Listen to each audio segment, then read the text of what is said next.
this is by far the deepest roster Indiana has, and like all the last couple of freshman classes that he's brought in, they've been loading up. And I guess we'll just run through the roster real quick. I can barely see, but you can barely see. No, what's good is that even though I can't read it, I know who they are because I know the roster, which is helpful. Is this better? I'm sure. Yeah, actually, it is a little bit better. All right. Perfect. I wanted to try and fit as many of the guys in the picture as possible, but there is no good way to do this with having everyone's face and the number and whatever. So I think, Brad, the best way for us to, because we got the official roster update is what I'm going to call it today. New numbers for returning guys, potentially numbers for the transfers, numbers for the freshmen, all that good stuff. Weights for the guys who weren't on the roster, height and weights and things like that. So we'll go through it, point out some things that maybe stand out to you. But if not, we'll kind of flash it on the screen and move on. So you game for that, Brad? Yeah. I could send little clips of these guys for sure. So we'll start here. Yeah, Carson Williams, number 0, the Montana State, a defending national champion in his own right, but a transfer coming in. Definitely a young core guy that we're bringing in, a year 3 guy. Was a freshman All-American last year at the FCS level, very similar to a Pons, even though Pons was at the FBS level. This is a guy that's going to be competing with Jalen Bell for the quarterback 4 spot role. He will be used on special teams. He will, he doesn't have redshirt eligibility, so they will find ways to use Carson Williams, number 0, sick number. Good for him. Shout out Johnny Brady, last number 0. Obviously, we all know and love Amari Farrell. He's still wearing number 1. He's back for another year, which is obviously huge for the back end of the defense. There was talk about Amari being the second best communicator on this current team, so that obviously bodes really well moving forward. Turbo Richard, though, Brad. Turbo Richard's wearing number 1. See that 6'2", 202? That's an NFL body. That's an NFL body at safety. Got one. All right, Turbo Richard wearing the Roman Hemby number. Comes in at 5'8", 208. So actually or 203. 5'9", 204 on the Indiana website, Brad. 5'9"? 5'9", 204. Oh, it is 5'9". I had 5'8". Okay. Yeah, so a little taller than we were expecting, and I don't think that's a problem. Reminds me, Maurice Jones-Drew body. Love that. Love that. Love that shit. Oh, you scrolled past someone, I think. Who's the other? No, I didn't. It was Turbo. Oh, nope. Byron Baldwin, one of our favorites. Should be the backup rover. Will be in the rotation with the DBs this year. Excited for him. Yeah, I think he's sneakily one of the best leaders on this team. I'm super, super excited to watch him play this year. He, if you listen to Curt Cignetti talk, was a starter at points during last summer going into this season. He got hurt. Obviously, we know he missed a bunch of time, but he was still contributing both on special teams and in specific packages as a true freshman in Indiana's playoff run.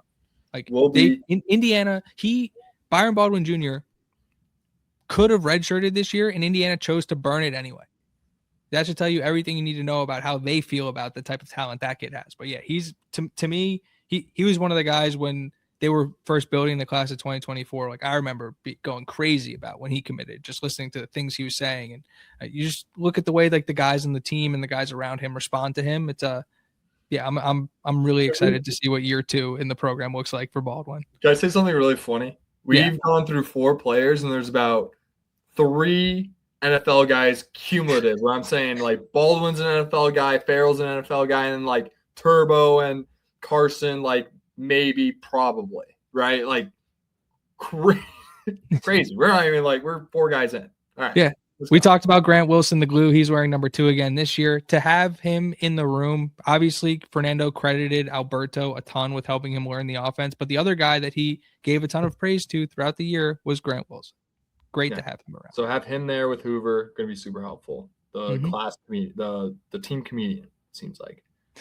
And then Hollywood Bell is still number 3, another year in the program. He's another one of those dudes, like same class as Baldwin, who, like, he's one-time LSU commit. Like, you talked about him being physically ready when we went to go see the UCLA game. Like, That's a guy who was on the field as a true freshman. I wasn't playing like meaningful snaps. Like it was towards the end of games, but he was on the field. And that's really important for the development of a young player. And that's somebody who you'd hope takes a step on special teams this year. Yeah, didn't use a red shirt. That speaks volumes. Cortez Rupert, 156, eat a sandwich. All right. He gets the Omar Cooper number, though, which is we're excited. East St. Louis. Yeah, we're talented. You're right. Brad's right. Hey, listen, you're 5'11", $156 in this receiver room. Like Cortez Rupert is probably going to redshirt. Hit him a peanut butter banana sandwich right now. All right. No offense. Like I needed that. I needed peanut butter banana sandwiches put on my own. No, dude, he's a true freshman. Like in a perfect world, when you're building out a program, like your true freshmen come in, and if they're absolute like top of the food chain guys, like they play, and if not, like they're not playing. Like it's okay. It's funny because we were talking about this before. Where it's like you and me and Keezer, you guys don't know how big we are, but like basically Keezer can't call any of the guys small. I can't. I can't call Cortez Rupert small. He's huge. You kidding me? 5'11", $155. Guy's massive. I'm bigger than a lot of these like smaller receiver types. I'm a bigger possession receiver back in my day, but if I call a guy small, it's not like it's with love. Okay, I eat a sandwich with love, Brad. All right. Davion Chandler wearing number 4 again. Obviously, another guy who didn't burn his red shirt. Lawrence North, track guy, scored that big touchdown against Purdue. Really, really excited again for year 2 for Davion Chandler. My nominee for punt returner this year. I think that'd be really fun. I think you'd be good at it. Let's talk AJ Harris, Brad. AJ Harris, the Penn Stater. He gets the Aiden Fisher number. Comes in a little lighter than we thought. Wearing number 4 on defense, a very special number. I'm glad it didn't go to another linebacker, honestly. I like that DB took it. Kind of give it some fresh legs for a year. AJ Harris looking to bounce back. He's a guy, when we talk about how this team is going to find an edge, like he's going to be an edge guy. He's going to be a guy that's going to have a chip on his shoulder. He wanted to be in this year's draft. Isn't. He's in winter workouts in Bloomington, Indiana. Not all was what he was expecting a year prior. But I think he's happy where he landed. I don't think there's any spot you'd want to be in if you're trying to, restart what was once a very promising, like potential 3 years and out of there college career. And glad we were able to scoop him up because he's a true senior, right? Like that means he came in as a true freshman and played like a Bell, like a Baldwin. Like he's a guy. He's one of them ones, right? He just needs to bounce back, and what better place than SIG Rehab? Brad, we have spent a decent amount of time talking about the fact that when Signetti speaks, we need to listen. If you didn't listen to Signetti on Bison Drop talking about AJ Harris, I'll leave it at that. He's the kid's gonna play and he's gonna be damn good. That was my takeaway. Like it was just one of those things where Sig was like, he's like, nothing's earned, and you can't. There's a spot open because Pons left, and you got everything's there. But he was like you can just tell when Signetti likes a player and likes what the guy's bringing in. I go back to he spent 30 minutes with all these guys, and he's not bringing AJ Harris into this program if he felt like he was some 5-star who was full of himself, who didn't have the right attitude. He just wouldn't be here. So if you look at AJ Harris, the talent through that lens, I'm excited for AJ Harris. Yeah, I'm not going to say height was ever an issue with our cornerback room. It wasn't. Spawns is so good, but it is nice having a 6'1" corner. That's all I'll say. I'm a big fan of tall corners. I just am. As most people are. I'm also of the thinking you can't put too much weight into that as well. Anyways, I'm just a fan of it. I like a good 6'4" corner. A guy can literally match up with AJ Brown, like a Brandon Browner. On the Legion of Boom, they had Sherman, who's 6'1", 6'2" in his own right. Then it's okay, let's try going on the other side. It's you're dealing with 6'4" Brandon Browner. Oh my, that. That's the reason why the Seahawks were so freaking good. I mean, yeah, we just talked about, but there are more important things, obviously, like arm length and athleticism and positioning. We just saw D'Angelo Pons play arguably one of the best corners you can play, and to go from overlooked tangible would be anticipation. said this all the time. Anticipation. Pons is one of the best anticipation players I've ever seen, which makes up for his 5'9" stature. For that. Well, he's also a He's freak able to athlete. see He's things got before long they arms. happen. Like he's a dog. Like there's a lot of other things. But Yeah. from one number 5 to a new number 5, Brad, this one, when the jersey number changes came out, this is the one that jumped right off the page immediately. He's not a guy who needed to change his jersey, but to go from 21 to number 5. Number 5 is a nice linebacker number, Brad. And this guy just might be the best player in the country. I don't know how else to say it. There was something that I said when Blake – you remember 2017 Jags? Shout out, by the way. Aren't you a Bears fan? I am a Bears fan, but the 2017 Jags, all everyone was saying was 5 is nice, as in Blake Bortles. I'm going to be saying 5 is nice all offseason. 5 is nice, best player on our team. I like it. LeBron Bond, Brad, wearing number 6 again. I thought it was really cool. We'll get to Nick Marsh in a second. I thought Nick Marsh may have tried to work his way into number 6. Obviously he ended up choosing a different number. It's coming up here in a second. But LeBron Bond, another one of those guys, did not burn his red shirt, was on the field for specific packages, obviously brings a lot of speed to the table. Another guy in a really deep wide receiver room that's just going to have to find his – he's just like – they have a bunch of guys who just like in any way, shape, or form are going to have to play. And I don't know if that's special teams or if that's packages or whatever, but they're so deep. But like that's another kid, insanely talented, who was able to find his way onto the field this year. Jet sweeps, crossers. I mean, there's going to be ways to get Bond the football. It's just, there's going to be times when we're playing,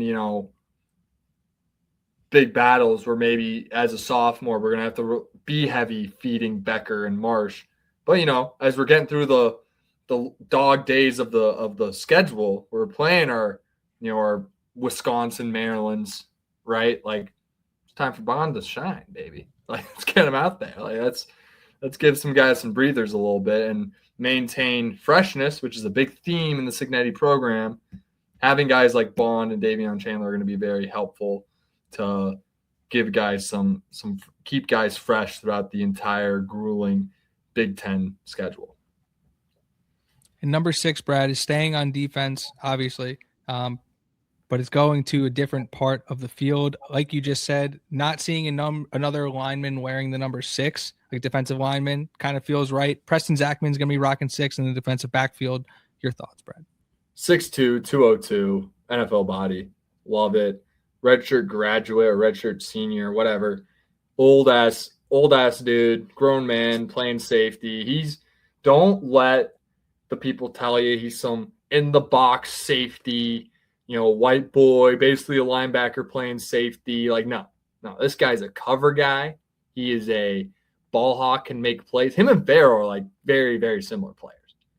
So just having them, that's going to allow them to do different things with them, where sometimes Zachman's going to be the free safety ball hawk, and sometimes Farrell's going to be the ball hawk, and they're going to alternate. Like, they're not necessarily going to be doing the same thing every time, whereas more so like Lou Moore was the ball hawk, and then Farrell was like kind of roaming around more so than Lou Moore was. So the versatility that Zachman and Farrell bring together, being paired, is so cool. I can't wait to see it on the field.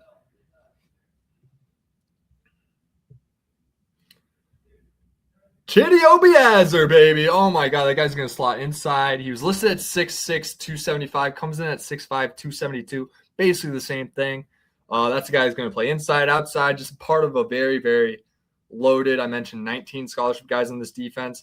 There's about like 9-10 guys I feel like are going to be playable going into this next year. And I don't think any of them are freshmen, which is kind of maybe like 1 or 2 of them are freshmen. And like, this is a guy that's just going to be, like I mentioned, like the big heavy set, like when we want to go like 5D linemen, where we could go Chidi Obiazer, we can go Yelly, Tucker, Landino, maybe even Kyler Garcia. We could even go Toby at Obasami. We could go Ndukwe there, where I see Josh Burnham there. He comes in a little lighter than I anticipated. So that big goal line group is going to be Chidi Obiazer is going to be a big reason why when you're trying to get a 3rd and 1 on the Hoosiers, it's going to be really hard. It's going to be very difficult to do that I love me a 6'6", 280 type body at DN. I just love it. That's NFL body. NFL body.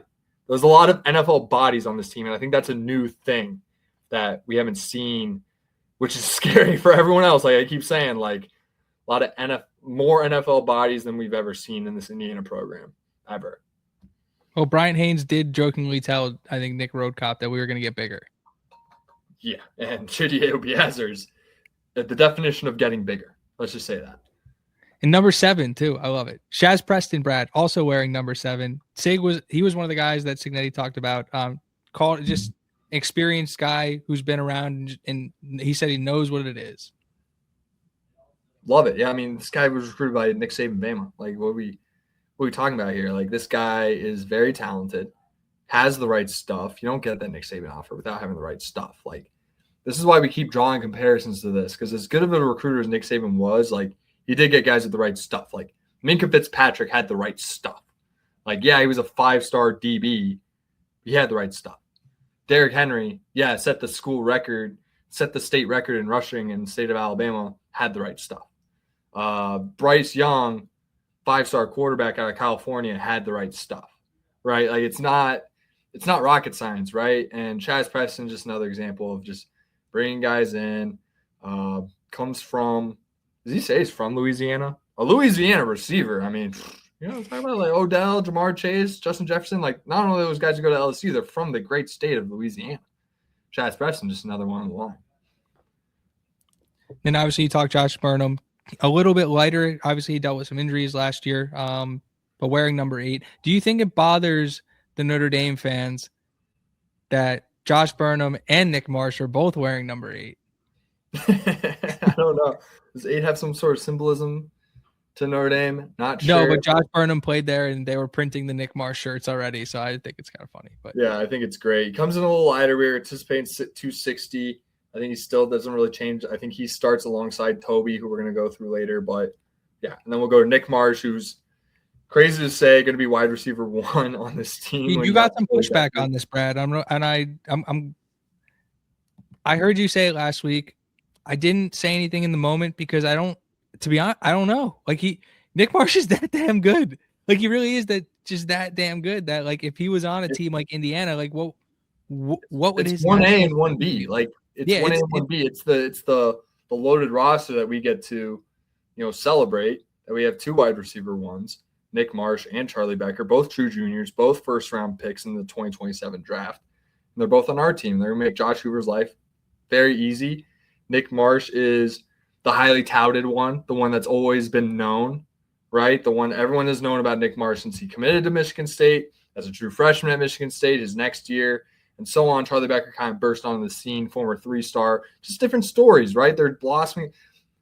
This is why we talk about it. It's hard to evaluate high school players because you don't know what they're going to look like when they're 21 years old. And Nick Marsh and Charlie Becker are now 21 years old. They're now eligible to drink, right? Like they're finally becoming men, right? And as true juniors, and just super excited for to see both those guys in the field. Like pick your poison. Like we already talked about Shaz Preston, Tyler Morris is right there. Like pick your like that those 4 at receivers. Like we talk about like our tight ends are so young. We have 6 freshmen tight end and no one else. It's like, dude, we want to go 10 personnel with this team with Tyler Morris, Marsh, Shaz Preston, and Charlie Becker. Like that is the best 10 personnel in the country. Doesn't matter who's at running back. Doesn't matter. Yeah, I love it. Pointing out Tyler Morris still with the team, practiced with the team from the Rose Bowl on, obviously getting healthier. So huge to have him back. The experience, the speed. Obviously, he looks to be the starting slot going into next year. So we were excited to watch Tyler Morris play in the Indiana offense this year. What that would have looked like, a healthy Tyler Morris adding to what they already put on the field, seems terrifying. But it's awesome that he's sticking around. And then Seonta Stewart, one of the freshmen last year who did end up redshirting, a guy who we really like in that class, a football player through and through. Another one of those NFL body defensive backs, Brad, that you like to talk about. NFL body, he's 6'1", 203. I remember you talking to me how he's going to be a big corner. Like, no, this guy's a safety. Just trying to tell you. He put on the weight. He ate that peanut butter and banana sandwich. You were trying to tell me he was playing corner. I was trying to tell you he was going to play linebacker. Oh, We're both wrong. He's I playing. shot that down. I shot that down real quick. You did. This is You the did. hard-handed DB. He's gonna be awesome. And then Rylan Gandy. Oh my god, that's our corner 3, by the way. And he was like a starter at like a Pitt defense 2 years ago that was really good. He was the starting DB there. Like he's our cornerback 3 right now. Like if we want to go dime, throw Gandy and Baldwin out there. Like and that's just assuming Sanks is on the bench somehow. But yeah, I don't.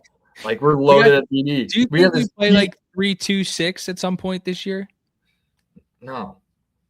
We're not putting 5 guys in the box. I mean, unless they go 5 wide, like there wouldn't be any reason to do that.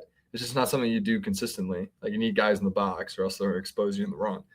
But it's just going to be the amount of depth we have. It's like, knock on wood, no injuries, but it's like injury here and there. It's not really going to hurt this team all too much. With the amount of depth we have at almost at every position, basically.